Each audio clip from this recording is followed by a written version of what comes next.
Hola a todos y bienvenidos a una sesión más de este repaso de la lección de escuela sabática, que durante este trimestre pues estaremos viendo alusiones, imágenes con el fin de estudiar la profecía. Queremos dar las gracias a todos que nos han apoyado hasta este momento. Les suplicamos nos ayuden con su like, ayúdenos a compartir para que estos estudios adicionales o complementarios puedan ayudar a una comprensión mayor de las lecciones que tenemos durante este trimestre. Así que antes de iniciar, quiero invitarlos para que tengamos una palabra de oración a fin de que el Espíritu Santo nos pueda ayudar a comprender mucho más las bellas lecciones y principios que estudiaremos durante este repaso. Oremos. Te damos gracias, buen Dios y buen Padre, por este bello momento que nos das de poder compartir tu palabra, de poder estudiarla y profundizarla. Suplicamos la guía de tu Espíritu Santo para que nos ayude a entender, para que nos ayude a expresar y asimismo que todas las ideas sean de la sabiduría del cielo y no la sabiduría de hombre. Confiamos en ti y en este propósito y ayúdanos a poder compartir todas estas bellas lecciones con muchas personas. Suplicamos tu compañía en el nombre de Jesús. Amén, Señor. Amén. Muy bien, inmediatamente partimos o vamos hacia nuestra presentación que hemos preparado con mucho cariño para todos los que nos han acompañado y todos los que están súper conectados con esta lección de escuela sabática. Nos dice nuestro versículo de memoria: después oí la voz del Señor que decía, ¿a quién enviaré? ¿Y quién nos irá? Entonces respondí, heme aquí, envíame a mí. Y hay algo muy bueno y algo que tenemos que tener en cuenta, y es que hay un proceso importante que sucede en la vida de Isaías para llegar a esta conclusión y básicamente el profeta ofrecerse para hacer la obra del Señor, para decir, heme aquí, envíame a mí, ¿sí? Hay un proceso y es un proceso que lo vamos a ver durante la primera parte de este repaso. Entonces, en este orden de ideas, Isaías capítulo 6 nos muestra precisamente en primera instancia la visión del trono de Dios, y entonces el profeta dice que, bueno, reconoce cómo está su condición frente a la santidad de Dios, ¿sí? Cuando dice, he aquí que soy hombre de labios impuros y mis ojos han visto al Señor. Y fíjense aquí lo importante y lo interesante. Hablábamos de ese proceso, entonces ya lo vamos a ver más a profundidad, pero fíjense aquí lo importante para poder determinar qué fue entonces lo que Isaías debía entender y cómo esto es que va a poder determinar, pues, por qué Isaías dice, heme aquí, envíame a mí. Fíjense lo que dice la escritura. Y tocando con él sobre mi boca, dijo, he aquí que esto tocó tus labios y es quitada tu culpa y limpio tu pecado. Primer punto supremamente importante. Después oí la voz del Señor que decía, ¿a quién enviaré y quién nos irá? Entonces respondí yo, heme aquí, envíame a mí. Entonces hay un proceso tremendo que es necesario conocer para que toda persona, todo hijo de Dios, todo profeso cristiano, todo profeso seguidor de Cristo, sí, específicamente hablamos aquí para los que son adventistas del séptimo día, somos adventistas del séptimo día, hay algo tremendo y es de aprendizaje que nos deja una gran lección. Fíjense, y lo vamos a ver como lo que se llamaría la ingeniería inversa, ¿sí? Para que Isaías fuera y se ofreciera a hacer la obra del Señor, pasaron varias cosas, ¿sí? Una de las principales es que nuestra culpa es quitada y nuestro pecado es limpio, que eso sucede en una primera instancia cuando bajamos a las aguas del bautismo. ¿Cuál es la respuesta natural a eso? Ir a hablar de aquel que nos ha quitado el pecado de encima. ¿Mm? Y fíjense lo que dice precisamente el comentario bíblico adventista. El carbón encendido del altar representa el poder refinador y purificador de la gracia divina. También significaba una transformación del carácter. Entonces, fíjense allí cuál es el proceso. No solo es una cuestión de quitar el pecado, es una cuestión de transformación del carácter. Ese proceso, lo que conocemos como santificación, es lo que permite que una persona, cuando lo experimenta, no tiene otra más que ir a hablar a otros de lo que Dios hizo por esa persona. Por eso no es posible y no cabe en la cabeza que un cristiano no quiera ir a predicar. Cuando eso pasa, o no hay una transformación, o definitivamente su carácter no ha sido transformado, paso a paso, ¿no? Sigue diciendo la cita.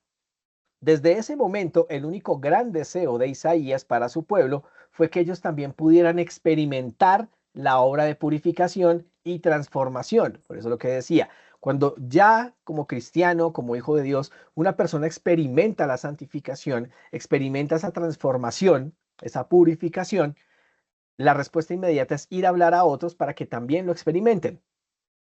¿Mm?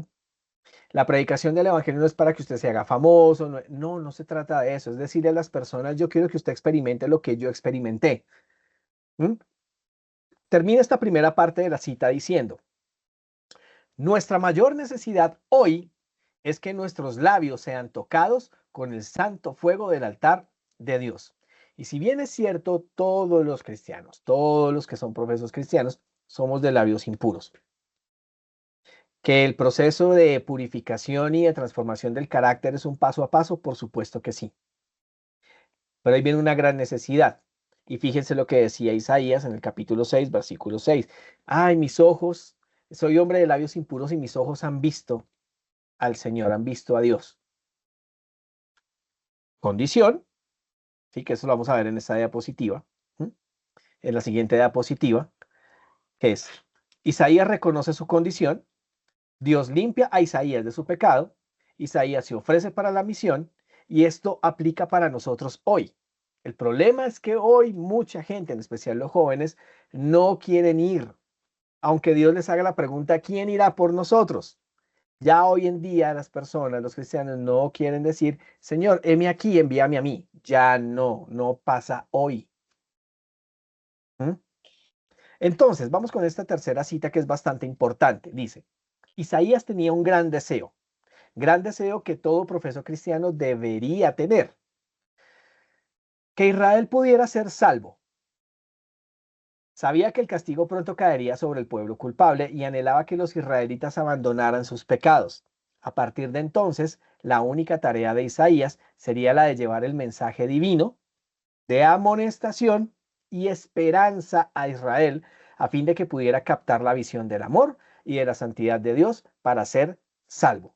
Esa es la razón por la cual Isaías dice, heme aquí, envíame a mí. Tú ya me purificaste de mi pecado. Tú ya estás transformando mi carácter. Ya experimenté lo que es estar con Dios.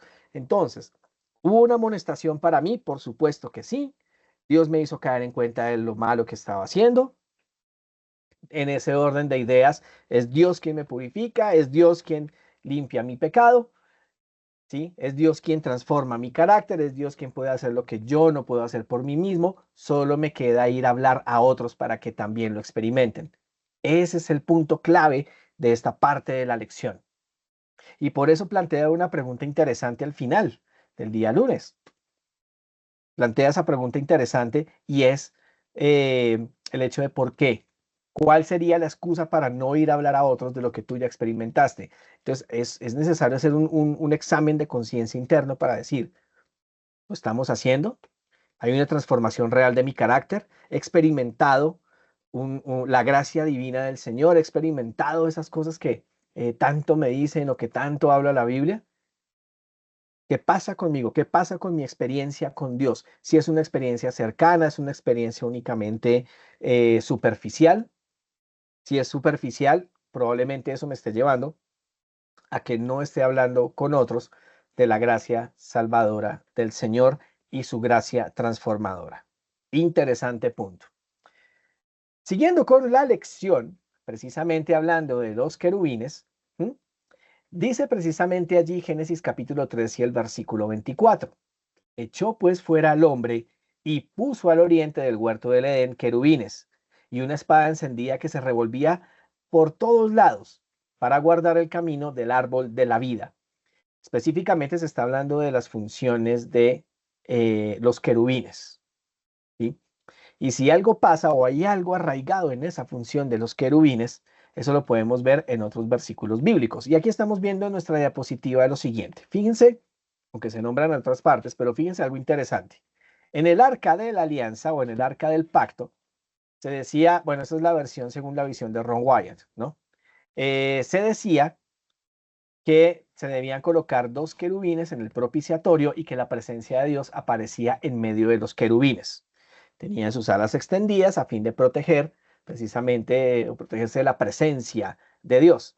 Cuando vamos al santuario, ¿sí? Cuando vamos al santuario, las cortinas y las paredes decían que estaban llenas de querubines a fin de cumplir esa misma función. Los querubines tienen una función de protección. Entonces estamos viendo en algunas imágenes, tanto en el templo de Israel como el templo de Salomón, o mal llamado templo de Salomón, que estaba lleno de querubines. De hecho, pues hoy en Israel se está construyendo el tercer templo. Y ese tercer templo, pues ya viendo algunas cortinas, viendo algunas de las partes de las paredes, están viendo igual los querubines, ¿sí? Y entonces en la imagen de abajo tenemos también la visión de Ezequiel, tanto en el capítulo 1 como en el capítulo 10, que habla de seres vivientes, querubines, que están constantemente muy cerca del trono de Dios. Así que los querubines está precisamente enlazado con estar cerca del trono de Dios como protectores, ¿sí? Pero hay algo mucho más interesante. Fíjense ustedes que cuando el relato bíblico habla de que Adán y Eva fueron expulsados por estos ángeles, por estos querubines. Y en el libro Patriarcas y Profetas, como la historia de la redención, libros excelentes que los recomiendo, se habla de que Adán y Eva podían aún ir al borde, ¿sí? A la entradita de ese jardín del Edén, y allí los ministraban los querubines. ¿Mm? Obviamente no los dejaban pasar, pero allí podían hacer pues el tema de sus sacrificios, simbolizando al Mesías, y los querubines pues ministraban a los seres humanos a fin de protegerlos de la presencia que seguramente los mataría debido a la santidad de Dios. Así que hay una cantidad de funciones interesantes con respecto a los querubines. Pero fíjense también algo importante allí. Segunda de Reyes 19:15 habla precisamente de esa cercanía de los querubines con Dios. Dice, y oró Ezequías delante del Señor, diciendo, oh Señor Dios de Israel, que habitas entre los querubines. Esto nos devuelve precisamente al arca del pacto o al arca de la alianza, ¿sí? Donde la Shekinah se manifestaba en medio de los querubines. Dice el Salmo 99, versículo 1. Él, hablando de Dios, Él está sentado entre los querubines. Tremendo. El arca del Señor Dios que habita entre los querubines, sobre la cual su nombre es invocado. Dice también el Salmo 80, versículo 1, Dios de Israel, que moras entre los querubines. Entonces, fíjense que todo esto nos lleva a lo mismo. Querubines, cercanía, en la presencia de Dios, los querubines, todo está allí enlazado. Dios, su presencia, querubines, a fin de protegerlo. De hecho, Satanás fue llamado querubín protector, pero ya vamos a verlo un poco más adelante. Así que en este orden de ideas pasamos al siguiente punto de la lección, que tiene que ver o habla acerca de carbones encendidos. Entonces, la lección nos llevaba a través de varios versículos bíblicos, Isaías 6, también Ezequiel capítulo 1. Si quieren ahondar más, vayan a Ezequiel capítulo 10 y también a Apocalipsis capítulo 4 con respecto a la presencia y de allí de varios actores importantes. Y nos decía cuáles son esas similitudes. Obviamente está el trono de Dios, ¿sí? Tanto lo que vio Isaías. Bueno, hay que hacer aquí un paréntesis. Isaías y Juan ven exactamente la misma escena. Isaías y Juan ven la misma escena, ¿vale? Y entonces ven elementos muy comunes. Pero Juan también tiene otros elementos comunes con la visión de Ezequiel, ¿sí? Y vamos a ver esas similitudes. Hay un trono, por supuesto que sí. Hay seres vivientes que hablan de entre los querubines y serafines. Y esto, pues, obviamente hay diferencias. Los serafines tienen 6 alas, los querubines se nos muestran que tienen 4 alas. Los serafines, según la visión de Isaías, dicen que están por encima del trono y están cantando constantemente santo, santo, santo. Lo mismo que pasa en Juan, cuando Juan está viendo la misma visión del trono. ¿Mm? Y de hecho la palabra serafines, o que se nombra explícitamente serafines, solo se nombra en el libro de Isaías. ¿Mm? De ahí en adelante no se nombra. Se escuchan más o se leen más o encontramos más las palabras querubines. ¿Mm? Entonces, en ese orden de ideas, Ezequiel también ve el trono y hay funciones similares entre los querubines y los serafines. ¿Cuál es esa función similar? Liderar la adoración al Rey de Reyes. Liderar la adoración al Creador, al Padre, a Dios. ¿Vale? Eso es como la función similar. Pero los querubines tienen una función específica de proteger, ¿sí? Y es un ministerio muy también cercano a los seres humanos, como lo veíamos en la explicación del jardín del Edén, ¿sí?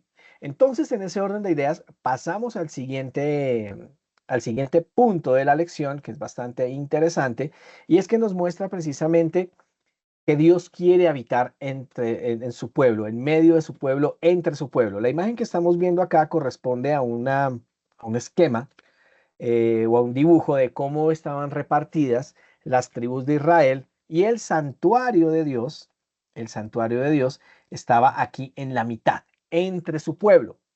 Ahora, fíjense algo importante y es que de las 12 tribus siempre había una tribu cabeza, una tribu que estaba bueno, cabeza o como cabeza de las demás tribus, ¿sí?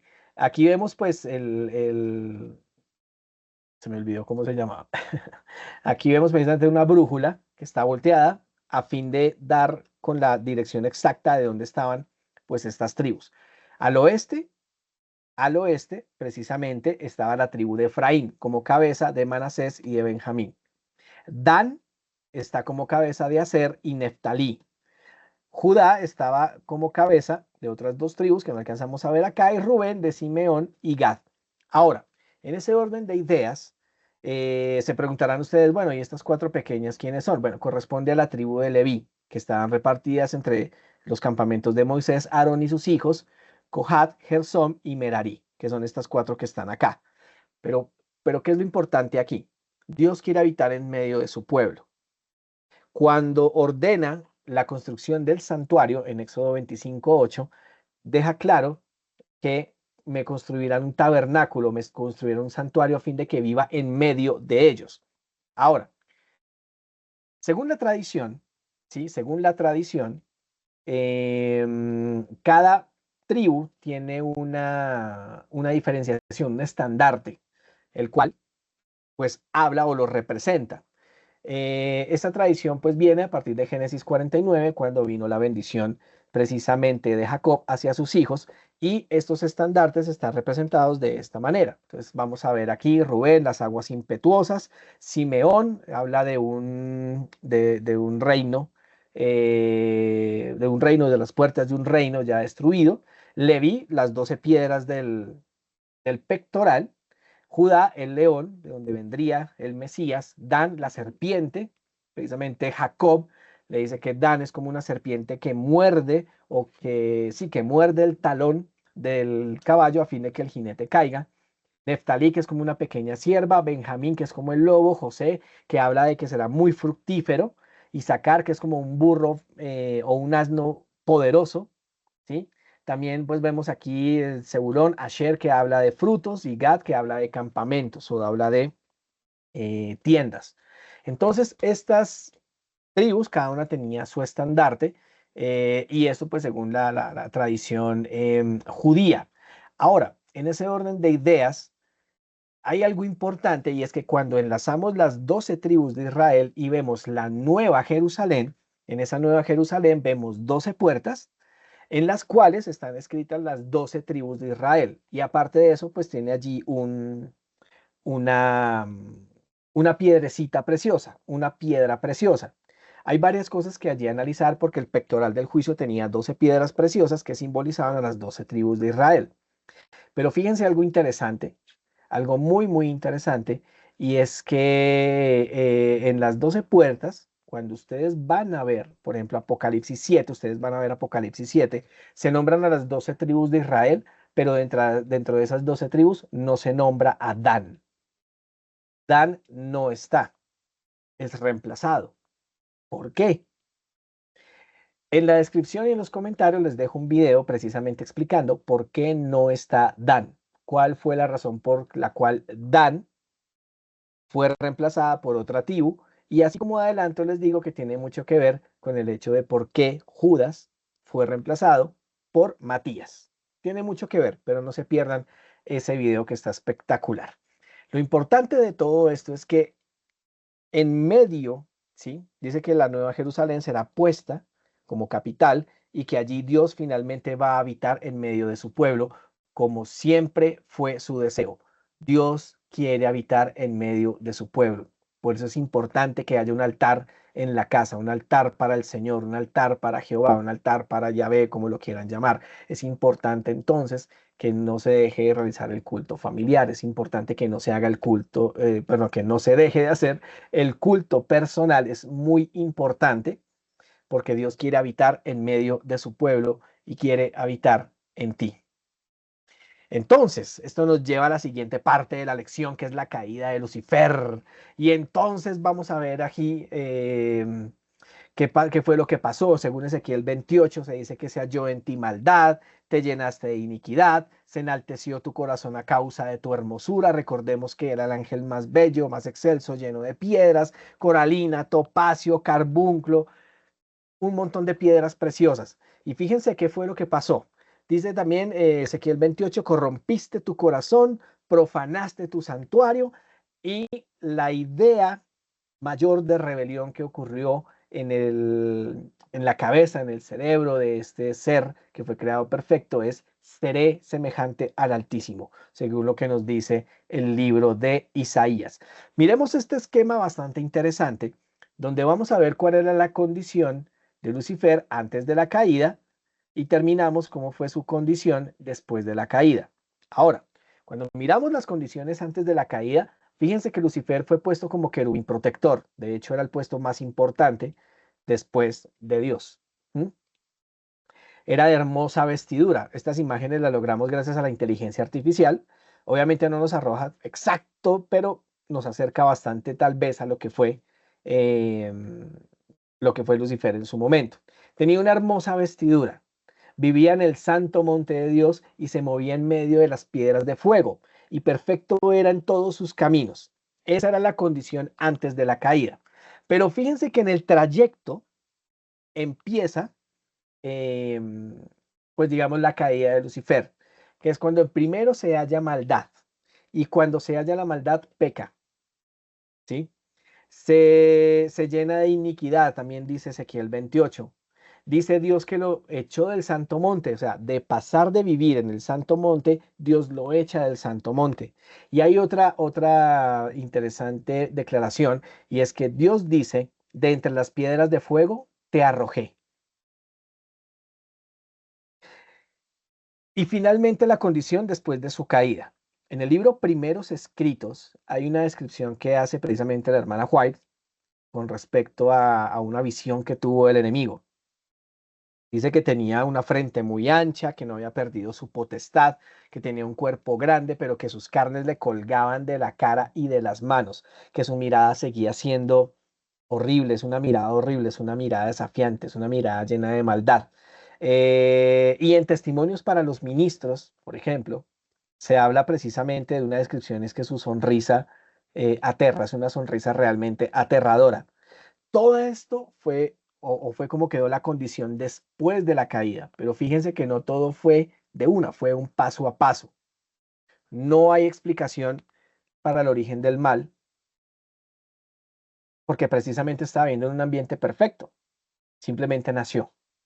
Si se justificara el nacimiento del mal, se podría justificar toda maldad que se hace en el mundo. ¿No? Toda maldad que ocurre aún dentro de muchas iglesias cristianas, que lamentablemente tenemos que ver en las noticias. Todo sería justificable, todo lo malo sería justificable, y no es así. Si hay algo, si hay una realidad, un facto, es que Dios es amor, pero Dios no es transigente con la maldad. Dios no es transigente con el pecado. Son cosas muy diferentes. Y el mundo, precisamente de esta nueva era, pretende que los cristianos seamos transigentes con algunas cosas, pero con otras no. Pero Dios no es transigente, por ende nosotros no podemos ser transigentes con la maldad y el pecado. ¿Mm? Entonces estamos viendo aquí esta condición. La condición antes de la caída, la condición después de la caída, pero hay algo tremendo y es que aunque el ser humano también fue destituido de esa gloria de Dios, por cuanto todos pecamos, dice la Escritura, por cuanto todos pecamos, fuimos destituidos de la gracia de Dios, la humanidad sí tiene la posibilidad de regresar al jardín del Edén. La realidad es esta. El ser humano tiene la gran posibilidad de regresar al jardín del Edén de donde fuimos expulsados y todo esto gracias a Jesús. ¿Podemos volver gracias a Jesús? Amén. ¿Podemos volver gracias a que Jesús vino a buscar y a redimir a la humanidad caída? Claro que sí. ¿Y Satanás puede volver? No, Satanás ya no tiene remedio. Ya no hay nada que se pueda hacer. Él ya tomó su decisión. Entonces, en ese orden de ideas, aquí es donde está el mensaje de esperanza. ¿Sí? ¿Somos personas de labios impuros? Claro que sí. Dios quiere limpiar nuestro pecado. Dios quiere transformar nuestro carácter en Cristo. ¿Vale? Y esa experiencia de santificación, esa experiencia cercana con Dios, es lo que nos da la gran posibilidad de volver al huerto del Edén, de volver a estar con Dios cara a cara, de poderlo ver, de poder gozar de aquella relación que se perdió hace un poco más o menos, aproximados de casi 6.000 años. ¿Mm? Satanás ya no tiene remedio, él ya desechó esa posibilidad por su propia elección. Entonces es un gran mensaje de esperanza y díganme ustedes si esto no vale la pena ir a predicarlo. Vale la pena. La pregunta es ¿por qué no lo queremos hacer? ¿Por qué no le decimos a Dios, hey, heme aquí, envíame a mí? ¿Por qué no queremos? ¿Cuál es la razón? ¿Por qué no queremos hacerlo? ¿Mm? Así que en este orden de ideas, estos textos nos llevan con el mensaje de los tres ángeles. ¿Sí? Entonces, todo esto nos lo compara con el mensaje de los tres ángeles. Y fíjense algo interesante y tiene que ver mucho con lo de Isaías.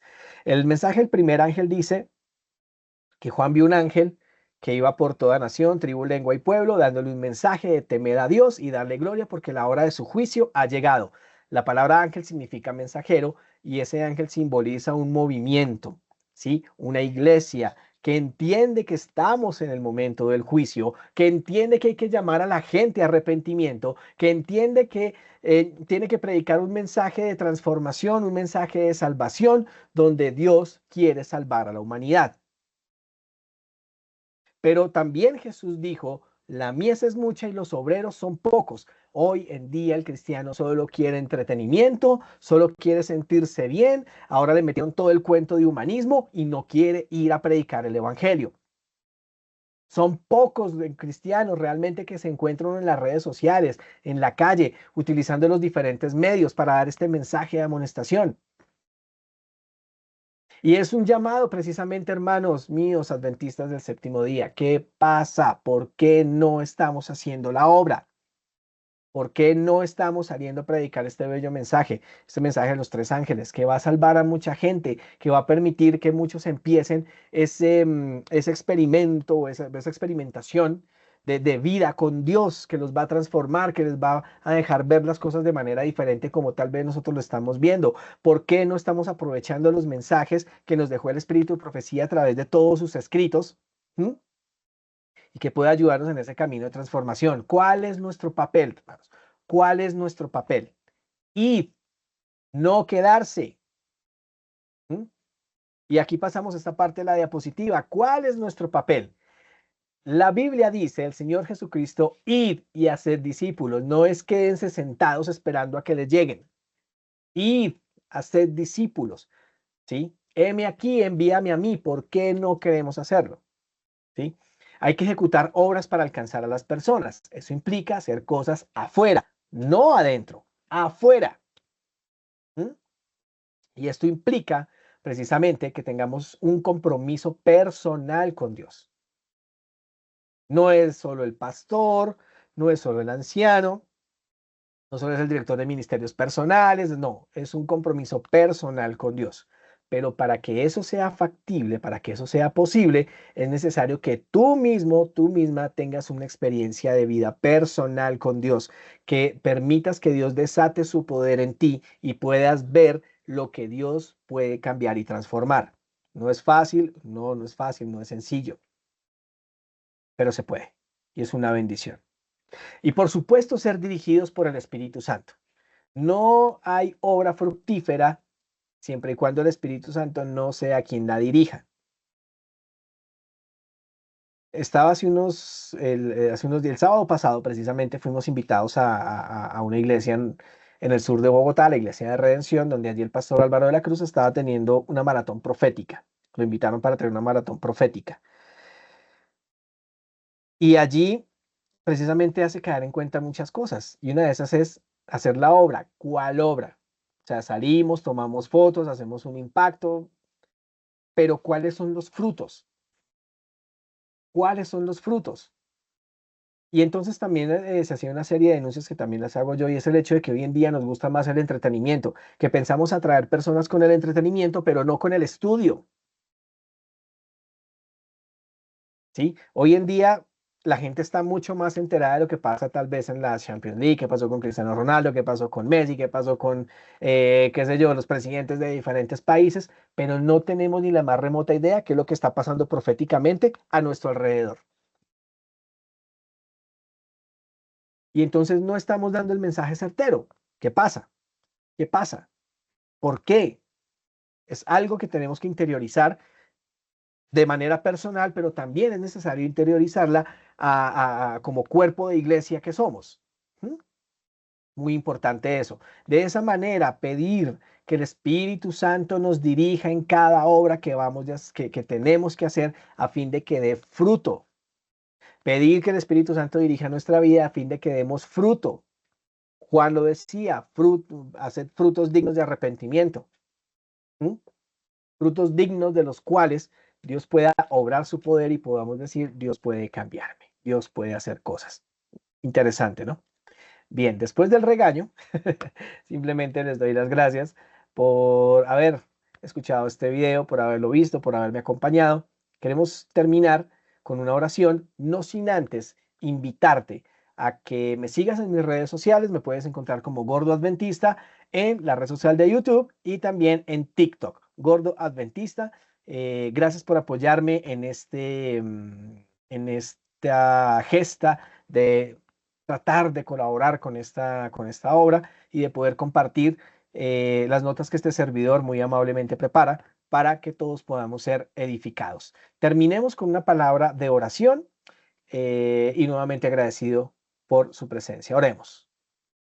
Te damos gracias, buen Dios, por darnos estas bellas lecciones que necesitamos recapitular, que necesitamos aprender. Suplicamos que tu Espíritu Santo nos dirija nuestra vida. Perdónanos por todos nuestros pecados. Perdónanos porque hemos sido negligentes. Perdónanos porque no hemos dicho con sinceridad de corazón, aquí estoy, envíame a mí.